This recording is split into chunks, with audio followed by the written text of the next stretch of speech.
स्वाध्याय के सत्र में आप सभी का हार्दिक स्वागत है। जैसा कि हम लोगों ने निश्चय किया था, आज शुक्रवार है और कल शनिवार है। पूर्व सूचना आपको इस बात में दी गई थी कि हम सप्ताह में 2 दिन जो है वो स्वामी राम के चिंतन पर, उनके उपदेशों और उनके संदेशों के ऊपर चर्चा करेंगे। तो आज भी हम वही, जिस पुस्तक की हमने पिछली बार आपके समक्ष चर्चा की थी, और विशेष रूप से उसका जो एक चैप्टर था, सत्य का मार्ग, मुझे लगता है कि आप लोगों ने उसके नोट्स बनाए होंगे और उसमें आपको बहुत सारी चीजें स्पष्ट हो गई होंगी। सिंपल सीधी सीधी बात यह है, क्योंकि ये जितने भी विषय हैं जिनको हम अध्यात्म के साथ जोड़कर देखते हैं या जिनको वेदांत कहा जाता है, इनका जो बेसिक है, इनका जो मूल है, वो मूल एक ही जैसा है। अर्थात वहीं से उनके जो अलग अलग शाखाएं हैं, अलग अलग उसके तने हैं, अलग अलग उसके फूल हैं और अलग अलग जो उसके फिर आगे फल हैं, वो निर्मित होते हैं। कल मैं एक जगह देख रहा था कि कोई एक प्लांट है, किसी ने लगाया है। बड़ी अजीब सी, विलक्षण सी चीज थी वो, कि एक ही वृक्ष के ऊपर 42 तरह के फल लगाए। मतलब वृक्ष एक ही है वो, लेकिन उस वृक्ष के ऊपर अब क्या टेक्निक रही होगी उस व्यक्ति की, जिसने ये काम किया। 42 तरह के 42 टाइप्स उसने उसमें फल अलग अलग तरह के लगाए थे और एक ही वृक्ष के ऊपर। तो बस ऐसा ही समझ लीजिए कि हमारी जो साधना पद्धति है, जिसको हम सनातन धर्म बोलते हैं, ये सनातन धर्म ऐसा ही एक वृक्ष है जिसके ऊपर आपको तरह तरह के जो फल हैं वो देखने को मिलते हैं। और कल जो एक चर्चा हम लोग कर रहे थे, तो मैंने एक व्हाट्सएप भेजा है, मुझे लगता है आप सबने पढ़ा होगा, उसको सुना होगा। वो एक बड़े अच्छे एक स्कॉलर हैं, नियर अबाउट 93 ईयर्स के उनकी आयु है। तो वो उनके विचार थे। वो मैंने इसलिए किया कि आपको एक फीडबैक जो है वो मिल जाएगा। और भी मेरे पास बहुत सारे उसी विषय के ऊपर चीजें हैं, तो वो भी मैं आपको भेजूंगा, ताकि जब हम श्रीमद् भगवत गीता की आगे अब हम चर्चा करें, तो हम वहां से ही शुरू करें। और आप लोग भी उसकी प्रेपरेशन रखिएगा, क्योंकि एक तरह से डिबेट का वो है, उसको समझने की आवश्यकता है। और उसको अगर हम वाद के रूप में ले जाएं तो ज्यादा बेहतर है, विवाद हम ना पैदा करें उसमें। तो ये मैंने आपके पास एक पीडीएफ भेजा, और भी मैं कोशिश करूंगा कि इसी के ऊपर ये जो साइट या हमारा जो ग्रुप है स्वाध्याय का, इसी में मैं भेजूंगा। आप लोग उसको सुनिए, आप लोग उसको पढ़िए। और क्योंकि मैं यहाँ से निकल रहा हूँ संभवतया रविवार को, और कोशिश कर रहा हूँ, लेकिन अगर रविवार को नहीं तो सोमवार को निकलूंगा। तो सोमवार को थोड़ा सा मैं आप लोगों से क्षमा मांगूंगा। सोमवार को नहीं, मंगलवार को हम फिर जो है श्रीमद् भगवत गीता की चर्चा प्रारंभ करेंगे। तो आइए, आज का जो विषय है आपके समक्ष, वो है स्वामी राम का एक और प्रवचन। और वो प्रवचन है, उसका नाम है धर्म का लक्ष्य। धर्म का लक्ष्य। अगर अभी मैं जैसे पहुंचूंगा, तो आप लोगों को अगर चाहिए होगी पुस्तकें, ये विश्वानुभूति की दिल्ली मिशन के अंदर हैं वहां पर संभवतया, तो उनकी जो कॉपीज हैं, अगर आप मेरे पास में अपना जो मैसेज है, मैसेज के थ्रू, व्हाट्सएप के मैसेज के थ्रू, अगर आप पोस्टल मेरे को एड्रेस भेज देंगे, तो मैं वहां से आपको भेजने का प्रयास करूंगा, भेजूंगा, ताकि वो पुस्तक आपके पास में यदि रहेगी और आपने उसको पढ़ा हुआ होगा, तो आपके लिए ज्यादा उपयोगी सिद्ध होगा। आइए, अब हम चर्चा करते हैं। स्वामी राम का एक और प्रवचन है, जो प्रवचन उन्होंने हर्मेटिक ब्रदरहुड हॉल सन फ्रांसिस्को में 6 दिसंबर 1902 को दिया। और ये जो है, इसमें उन्होंने धर्म के लक्ष्य की बात की है। तो थोड़ा सा हम पहले इसके बारे में, जो क्लासिकल हमारी जो मान्यता है, क्लासिकल का मतलब जो धर्मशास्त्र हमारे यहाँ इसकी एक परिभाषा करता है कि धर्म का अर्थ क्या होता है। जिस समय आप उसको, इस शब्द को एनालाइज करते हैं संस्कृत के हिसाब से, तो कहते हैं धारणा धर्म मिथ्याहु। धर्म का अर्थ क्या है? जो धारण करता है आप। जैसे जो अग्नि है, आग जो है, आग का धर्म क्या है? आग का, अग्नि का जो धर्म क्या है? तो कहते हैं दाहकता। दाहकता का मतलब जलाना। अगर उस दाहकता को हटा दिया जाए, वो जो उसकी जो जलाने की जो एक क्षमता है, और उसका जो प्रकाश की जो एक विशेषता है, तो कहते हैं ये इसके धर्म है। इनको अगर हटा दिया जाए तो अग्नि का अस्तित्व समाप्त हो जाता है, हम उसको अग्नि नहीं बोलते। इसी तरह से जो जल है, जल का जो धर्म है वो क्या है? आपको शांति देना। जल का जो धर्म है वो आपको तृप्ति देना, आपको वो तृप्त करता है, ये इसका धर्म है।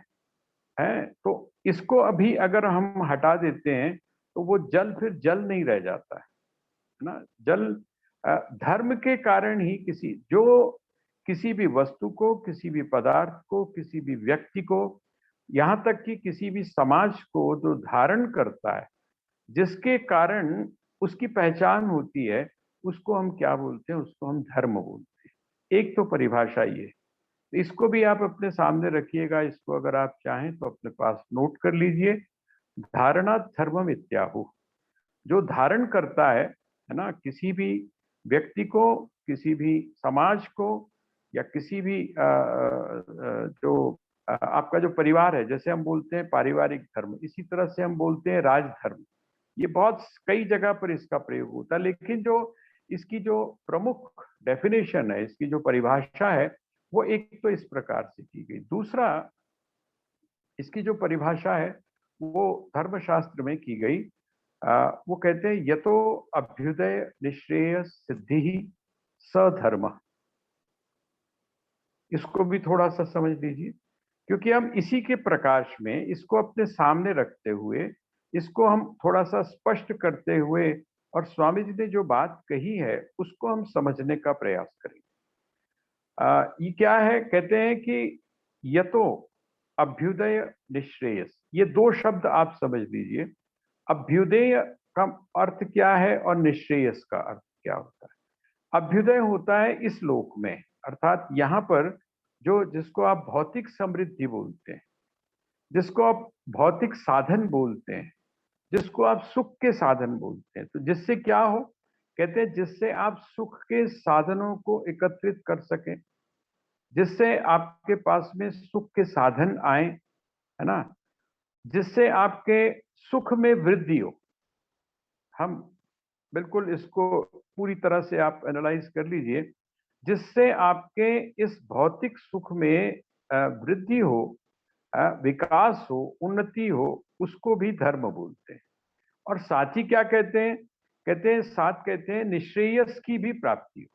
ये थोड़ा सा विचार करने की बात है, एक संतुलन है। संतुलन क्या है? आपका व्यवहार और आपका परमार्थ।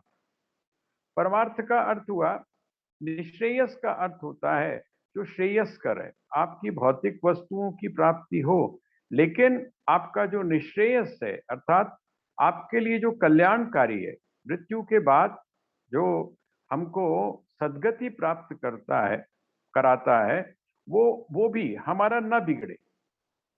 मोटी भाषा में अगर हम इसको बोलें, तो जिससे हमारा संसार न बिगड़े और जिससे हमारा परमार्थ न बिगड़े,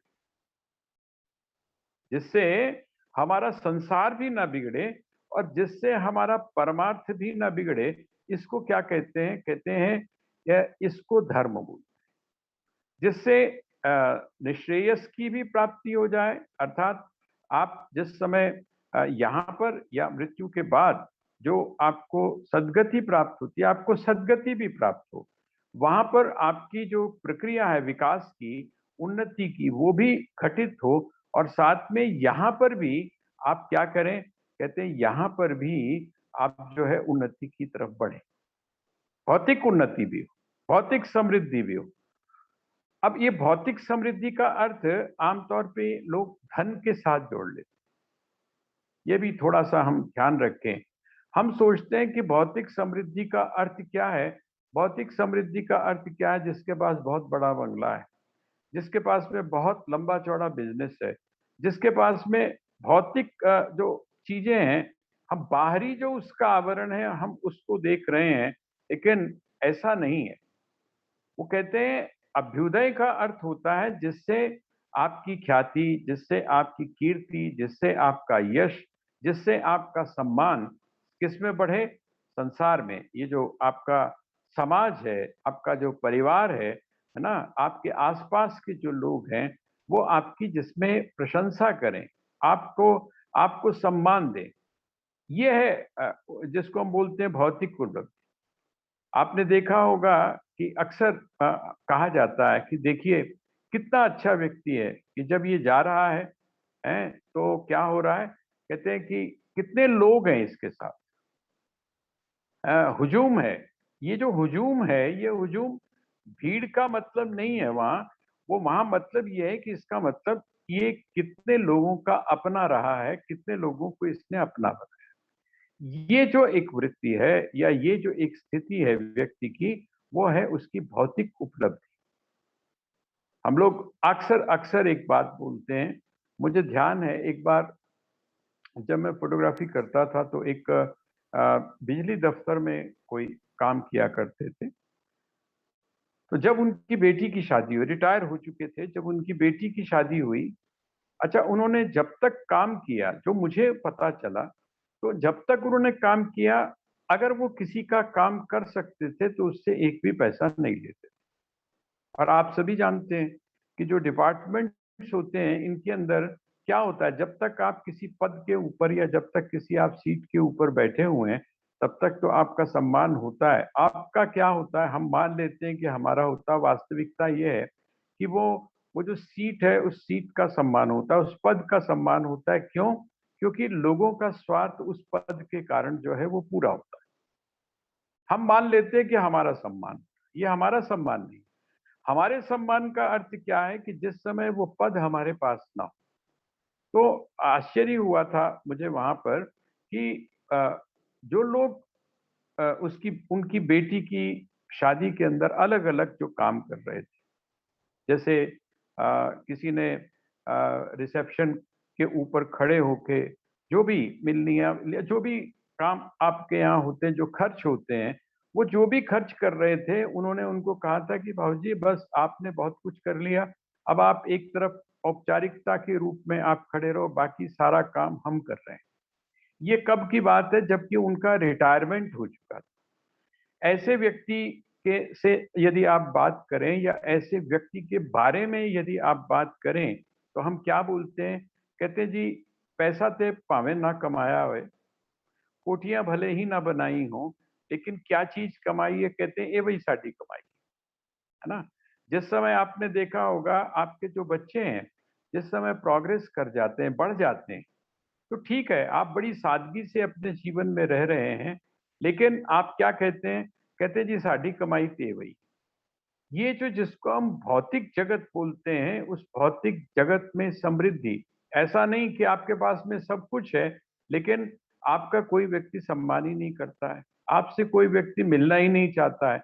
बल्कि उल्टा होता है कि जब आप किसी भी समाज में जाते हैं, आप परिवार के अंदर जाते हैं, तो आपसे लोग बचने की कोशिश करते हैं, बचकर निकलने की कोशिश करते हैं। ये नहीं, यहाँ पर यतो अभ्युदय निश्रेय सिद्धि का अर्थ क्या है?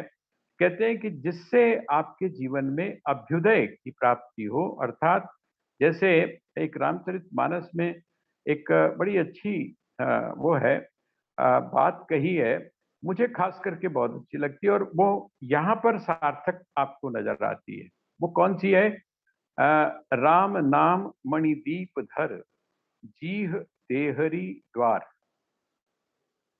राम नाम मणिदीप धर, जीह देहरी द्वार, तुलसी भीतर बाहरेऊ, जो चाहत उजियार। कहते जब आप अपनी देहली देहली के ऊपर, अर्थात जो आपका दरवाजा होता है, उस दरवाजे के ऊपर आप जब द्वार के ऊपर किसी दीपक को रखते हैं तो उसका क्या होता है, कहते हैं उससे भीतर भी प्रकाश होता है और बाहर भी प्रकाश होता है। और कहते हैं दीपक के तो जलने की जल रहा हो तो डर रहता है। डर ये रहता है कि दरवाजा खुला हुआ है, बाहर से आ रही है हवा, और वो जो हवा है वो उस दीपक को बुझा भी सकती है। तो कहते हैं आप क्या करें, तो कहते हैं राम नाम रूपी जो मणि है उसको आप रख लें। अब जब आप राम नाम रूपी मणि को वहां पर रखेंगे तो मणि का जो प्रकाश है उसके ऊपर, मणि की जो ज्योति है उसके ऊपर किसी भी प्रकार की हवा का कोई प्रभाव नहीं पड़ेगा, और वो निष्प्रभावी होके, अर्थात अखंड रूप से वो क्या करेगा, भीतर और बाहर दोनों तरफ प्रकाश करेगा। कहते हैं आप ऐसा ही समझ लीजिए कि धर्म की भी यही स्थिति, ये तो अभ्युदय निश्रेय सिद्धि सधर्म, अर्थात आप अपने जीवन में ऐसे नियमों का है, ऐसे सिद्धांतों का, ऐसे आचरण को आप अपनाएं ताकि आपकी क्या हो, यहाँ पर भी आपकी समृद्धि हो, और जो निश्रेयस है अर्थात जो कल्याणकारी है, आपका जो कल्याण है वो भी हो। दूसरी भाषा में हम ये भी कह सकते हैं कि आपका लाभ भी हो और साथ में शुभ भी हो। आप लिखते हैं ना शुभ, और उसके साथ में आप लिखते हैं लाभ। तो शुभ और लाभ आपका कब होगा, जब आपके जीवन में धर्म का आचरण। तो ये बात, ये कुछ बातें भूमिका के रूप में आप समझ लीजिए। अब इसी के ऊपर स्वामी जी जो है वो अपनी बात को कहते हैं। वो कहते हैं धर्म का जो अर्थ है या धर्म का जो लक्ष्य है वो क्या है। जैसा भी आपको बताया, धर्म का लक्ष्य क्या है, बाहरी भी है और आंतरिक भी है। लेकिन स्वामी जी ने यहाँ पर धर्म का जो अर्थ है उसको बड़ा डिफरेंट तरीके से लिया है। ये जो शुरू शुरू में जो इसका जो उन्होंने इंट्रोडक्शन दिया है धर्म के बारे में, मैं उसको आपके सामने पढ़ रहा हूँ ताकि उसके अनुसार आपको जो है वो एक ट्रैक मिल जाए जिसके ऊपर ये पूरा का पूरा एक ऐसी नींव जिसके ऊपर ये जो मंदिर है या ये जो प्रसाद है, ये जो महल है धर्म का, इसका निर्माण स्वामी जी आगे जाके करेंगे। वो कौन सा है, देखिए, हिंदुओं के अनुसार प्रत्येक व्यक्ति स्वयं में ही ईश्वर है, सर्वाधिक अमूल्य हीरा है, संपूर्ण कोश है, सर्वोत्कृष्ट आनंद है और सभी सुखों का स्रोत है। हर व्यक्ति ईश्वर है और स्वयं में परिपूर्ण है। ये हमने पिछली बार जो हमने पहले वाला जो लेक्चर था उसमें भी हमने इसी बात को, पिछले भाषण में, पिछले प्रवचन में भी स्वामी जी ने यही बात बताई थी। वो कहते हैं कि आप स्वयं हैं, आप स्वयं हैं, आपके पास में आपको भटकने की आवश्यकता नहीं है। आपके भीतर बहुत बड़ी संभावना छुपी हुई है, और वो जो संभावना है वो संभावना को निकाल कर बाहर लाना। आपने क्या करना है, बीज तो अंदर पड़ा हुआ है, बीज जो है वो बीज अंदर पड़ा हुआ है। आपका काम क्या है, जिसको आप धर्म बोलते हैं, धर्म क्या करता है, धर्म सिर्फ कुछ धरती के ऊपर ऐसी स्थिति पैदा करता है ताकि वो जो छुपा हुआ बीज है वो अंकुर के रूप में प्रकट होकर हमारे सामने आए। धर्म का अर्थ क्या है, जब आप धर्म का आचरण करते हैं तो धर्म का आचरण करने का अर्थ क्या हुआ। जैसे आप सोचिए, थोड़ा सा विचार करके देखिए कि आपके आपके ऊपर आप स्वामी जी ने वहाँ एक बड़ा सुंदर एग्जाम्पल दिया है। उन्होंने एक रुमाल लिया, और वो जो रुमाल था, वो जो रुमाल था उस रुमाल को उन्होंने 4 परत 5 परत कर दी। अब जब 4 परत या 5 परत हो गई, आप ऐसा मान के देखिए वो रुमाल रुमाल नहीं है बल्कि एक पर्दा है, बल्कि एक पर्दा है। और उस पर्दे के उस पार कौन है, जिसको आप परमात्मा कहते हैं। इस पार कौन है, कहते हैं इस पार आप हैं। तो वो पर्दा कैसा है, कहते हैं पर्दा वो मोटा है, कई परत है ना उसमें, और जब कई परत हैं तो वो बहुत मोटा है। अब वो कहते हैं कि वो जो उसकी जब आप एक एक परत को जब आप हटाते हैं, देखिए है तो वो जो जिसको आप परमात्मा कहते हैं वो पीछे ही है। किसके पीछे है? तो कहते हैं पर्दे के पीछे। अब जो पर्दे के पीछे है इसका मतलब वो है ना, लेकिन वो होने के बावजूद भी आपको दिखाई क्यों नहीं दे रहा? आपके अनुभव में क्यों नहीं आ रहा? आप जब सुख के स्रोत हैं, जब आप आनंद के स्रोत हैं, जब आपके भीतर वह परमात्मा विराजमान है, तो उसका अनुभव आपको क्यों नहीं हो पा रहा? वो कहते हैं उसके अनुभव न होने का कारण क्या है? वो जो बहुत सारी परतें हैं, बड़ी मोटी परत, बड़ा मोटा आवरण, ये आवरण शब्द जो है ये आपने सुना होगा कई बार वेदांत के जो शब्द है, शब्दावली है, उसमें मल, विक्षेप और आवरण। आवरण का मतलब होता है पर्दा। आवरण का अर्थ है पर्दा। वो है, लेकिन होने के बावजूद क्या है, वो कहते हैं कि वो उस पर्दे के पीछे छुपा हुआ। अच्छा, अब एक एक परत को जब आप हटाते हैं, अर्थात वो जो आपने जो रुमाल का स्वामी जी ने एक एग्जाम्पल दिया है, अब आप सोचिए कि वो जो पर्दा है वो मोटा है, 4 परत का वो पर्दा है। एक एक परत जब आप उसकी हटाते जाते हैं तो क्या होता जाता है? आपको ऐसा लगता है जैसे ईश्वर आपके पास आ गया। वह जो परमात्मा है वो आपके पास आ गया। और देखिए उसकी स्थिति एज इट इज जैसी है वैसी ही है, लेकिन वो जिस समय आप परत को हटाते हैं तो पास आने का अर्थ क्या है? बीच का जो अवरोध है, बीच में जो रुकावट थी, बीच में जो पर्दा था, वो छीना होता गया और एक स्थिति कैसी आ जाती है? कहते हैं एक स्थिति ऐसी आ जाती है, बिल्कुल पतला एक पर्दा। आप लोग घर में पर्दे लगाते हैं तो उस पर्दे में क्या होता है? पर्दा लगा भी हुआ है, पर्दा लगा भी हुआ है, लेकिन इतना पतला है वो कि वो ट्रांसपेरेंट है, आपको दूसरी तरफ का दिखाई भी दे रहा है, आपको दूसरी तरफ का दिखाई दे रहा है। इसका अर्थ क्या हुआ? कहते हैं इसका अर्थ हुआ एक वो पर्दा है जो बहुत मोटा है, एक वो पर्दा है जो थोड़ा सा झीना है।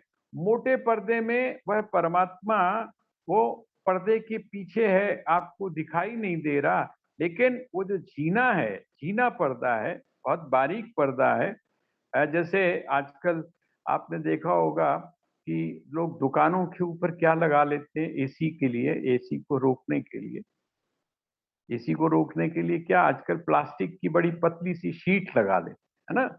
वो जो शीट लगा लेते हैं आप उसके माध्यम से, अब वो जो शीट है वो ट्रांसपेरेंट,